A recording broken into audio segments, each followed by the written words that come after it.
कहते हैं कि दुनिया में मन सबसे ज़्यादा शक्तिशाली चीज है।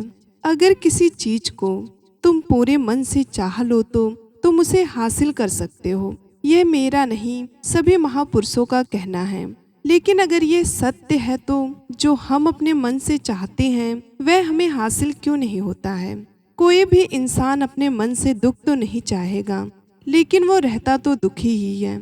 हर इंसान अपने मन से कामयाब होना चाहता है, खूब पैसा कमाना चाहता है, लेकिन फिर भी वह कामयाब नहीं होता। भला दुनिया में कौन ऐसा इंसान होगा जो अपने मन में ये चाहेगा कि मैं नाकामयाब रहूं या मैं पैसा ना कमाऊं। सोचने की बात है तो इसमें दो चीज निकल के सामने आती है। या तो वह महापुरुष गलत है जिन्होंने यह बात बोली कि मन से आई हुई चीज हासिल हो जाती है, या फिर हम गलत हैं। आज की कहानी जो आपको सुनाने जा रही हूँ उसमें आपको एक ऐसा मंत्र मिलेगा जिससे आप ये समझ पाएंगे कि अपने मन से कोई भी चीज कैसे करवाई जाती है, मन में किसी भी बात का बीज कैसे बोया जाता है। दोस्तों, इस कहानी से आपको अच्छी तरह से समझ में आएगा और इससे आप यह भी समझ पाएंगे कि आकर्षक का नियम, लॉ ऑफ अट्रैक्शन कैसे काम करता है। ये कहानी बहुत छोटी सी है लेकिन बहुत ही गहरी है।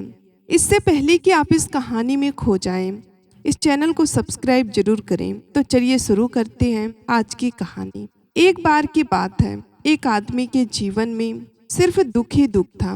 वह जो भी काम करता उस बेचारे का काम पूरा नहीं होता। घर में आता तो घर में कलेश बना रहता था।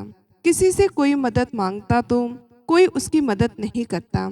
ऐसा लगता था कि चारों ओर से दुख का पहाड़ उसी पर टूट पड़ा है।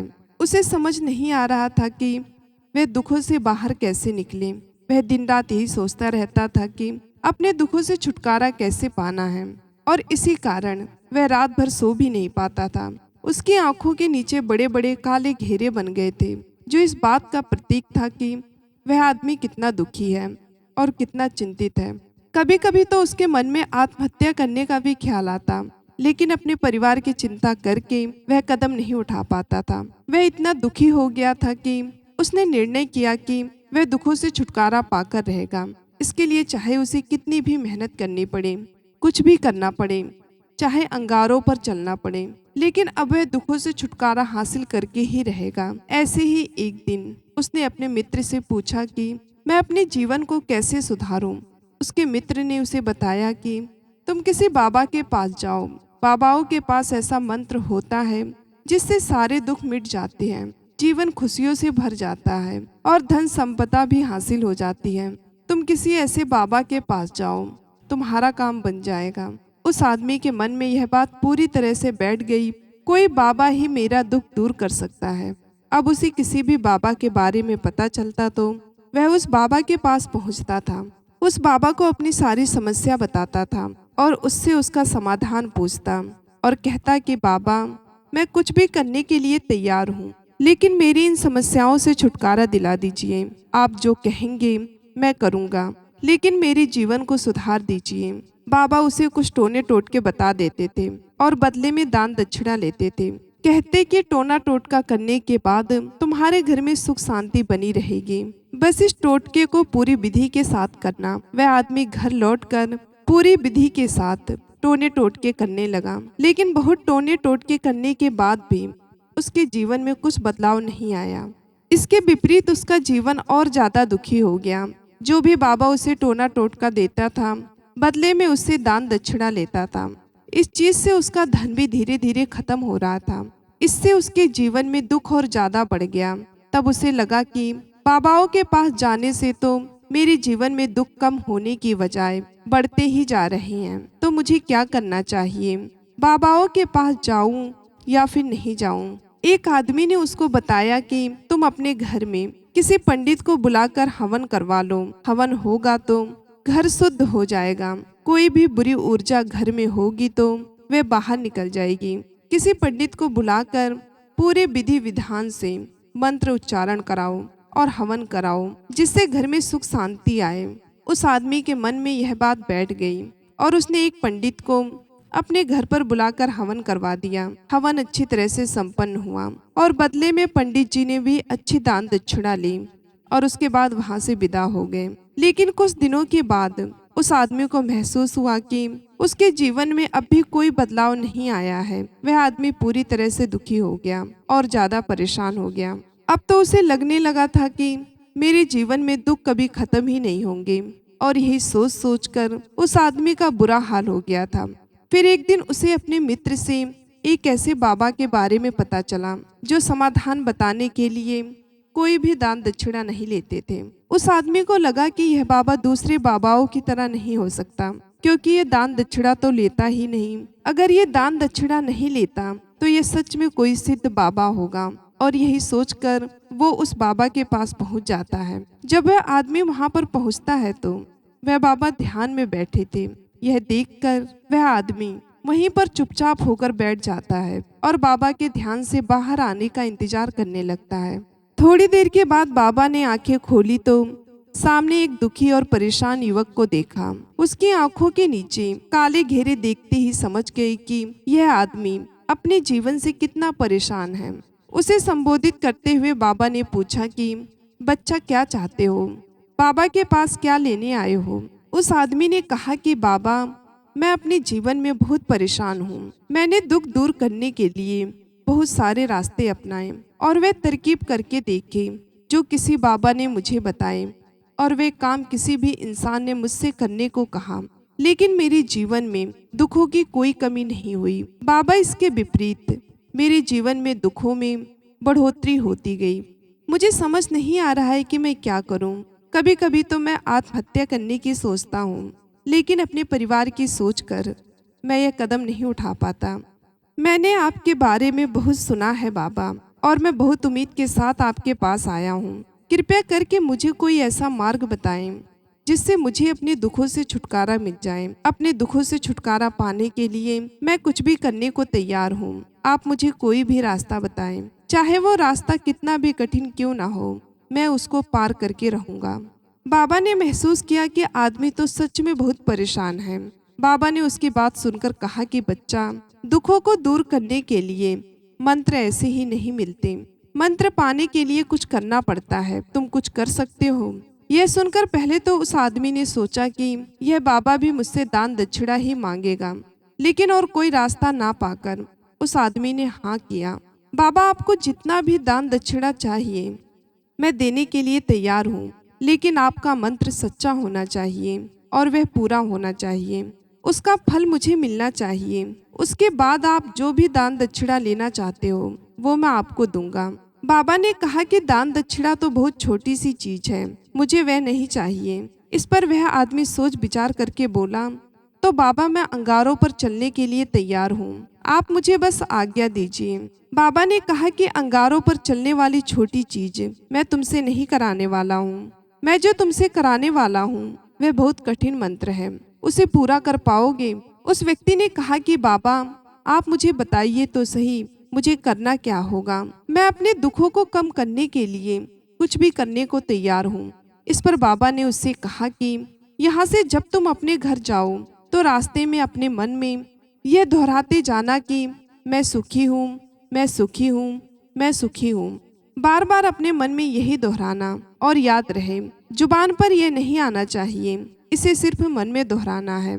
यह सुनकर वह आदमी बोला, बाबा, बस इतनी सी बात, यह तो मैं चुटकी बजाकर कर लूंगा, लेकिन इससे क्या होगा? बाबा बोले कि इस मंत्र को करके देखो, वैसे भी तुमने इतने बाबाओं के मंत्र किए हैं, तो इस मंत्र को भी करके देख लो।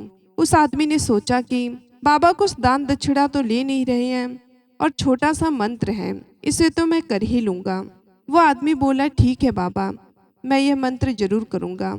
वह आदमी वहां से उठकर चलने लगा, लेकिन जैसे ही वह चलने लगा पीछे से बाबा ने बोला कि बच्चा, एक बात याद रखना, जब तुम यह मंत्र अपने मन के द्वारा कर रहे हो तो तुम्हारे मन में बंदर के विचार नहीं आने चाहिए, बंदर का ख्याल भी नहीं आना चाहिए, तभी यह मंत्र सिद्ध होगा।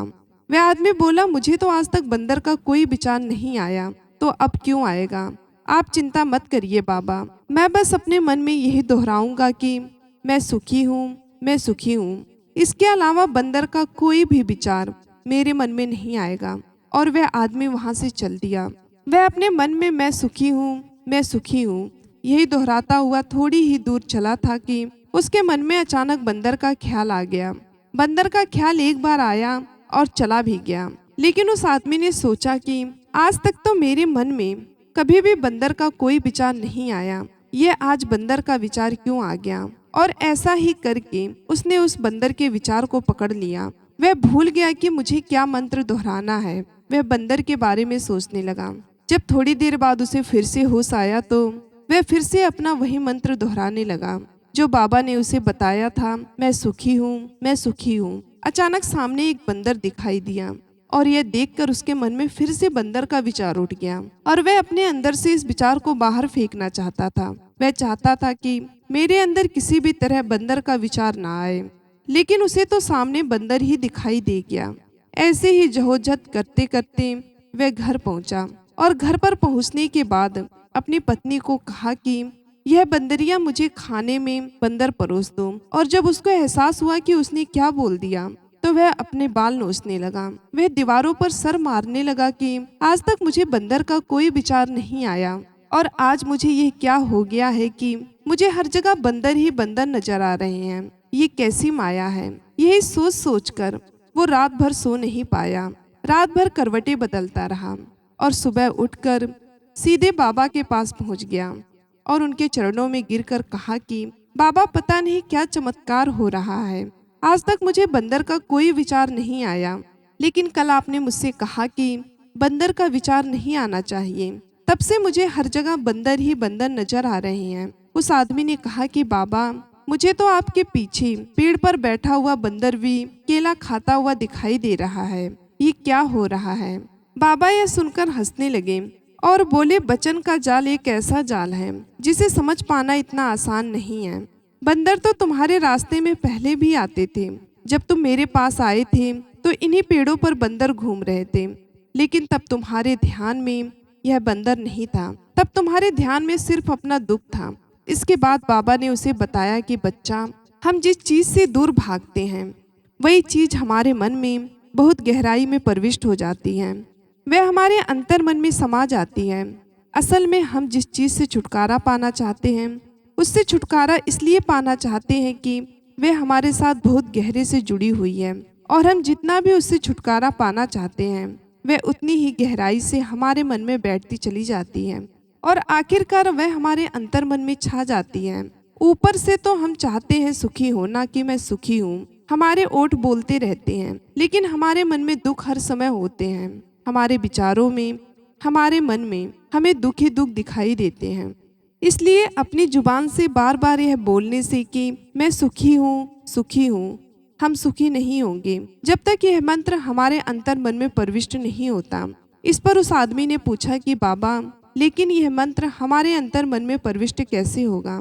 यह सुनकर बाबा ने कहा कि बच्चा, अपने दुखों से लड़ना बंद करो। जब तक तुम अपने दुखों को दूर करने की सोचते रहोगे तब तक वह दुख तुम्हारे अंतर मन पर अपना राज जमाए बैठे रहेंगे, और जिस दिन तुम उन दुखों के बारे में सोचना ही छोड़ दोगे, उन दुखों से छुटकारा ही नहीं पाना चाहोगे, उसी से तुम्हारी जिंदगी से दुख दूर हो जाएंगे और वो गायब हो जाएंगे। तो किसी भी चीज से छुटकारा पाने के लिए हमें उस चीज के बारे में सोचना पड़ता है, और हम जितना ही उस चीज के बारे में सोचते हैं वह उतनी ही गहराई से हमारे मन में प्रविष्ट होती चली जाती है। हम अधिकतर समय दुखों के बारे में सोचते हैं। हम यही सोचते हैं कि हमारे जीवन में दुख है और हमें उससे छुटकारा कैसे पाना है। इसी वजह से बार बार सोचने से वह दुख हमारे अंतर मन में प्रविष्ट हो जाते हैं और हमें एहसास भी नहीं होता। इसलिए अगर तुम दुखों से छुटकारा पाना चाहते हो तो दुखों से छुटकारा पाने के बारे में सोचना छोड़ दो, तुम्हें दुखों से छुटकारा मिल जाएगा। ऐसा क्यों होता है कि जब भी हम किसी चीज को छोड़ना चाहते हैं और उसे छोड़ ही नहीं पाते, असल में हम उस चीज को बहुत ज्यादा तवज्जो दे रहे हैं, उस चीज को बहुत ज्यादा अहमियत दे रहे हैं। जब भी हम उस चीज को छोड़ने के बारे में सोचते हैं तो हम उसकी विशेषता और ज्यादा बढ़ा देते हैं। हमारा मन उस चीज के बारे में जितना ज्यादा सोचेगा, हमारा मन उतना ही उस चीज के पीछे ज्यादा भागेगा, बल्कि बिना सोचे उसे गुजर जाना। और अगर इस मंत्र को हम समझ लेते हैं तो हम अपने जीवन में जो भी पाना चाहते हैं उसे अपने अंतर मन में डाल सकते हैं। और एक बार वह लक्ष्य हमारे अंतर मन में बैठ जाता है तो फिर सफलता पाने में कोई भी समस्या नहीं आती, कोई दिक्कत नहीं आती। दोस्तों, आज की कहानी कैसी लगी हमें कमेंट करके जरूर बताइए, और अच्छी लगी तो वीडियो को लाइक करके शेयर करें, कमेंट करें, और चैनल को अभी तक सब्सक्राइब नहीं किया है तो चैनल को सब्सक्राइब कर लें। मिलते हैं अगले वीडियो में, तब तक के लिए आप सभी का बहुत बहुत धन्यवाद।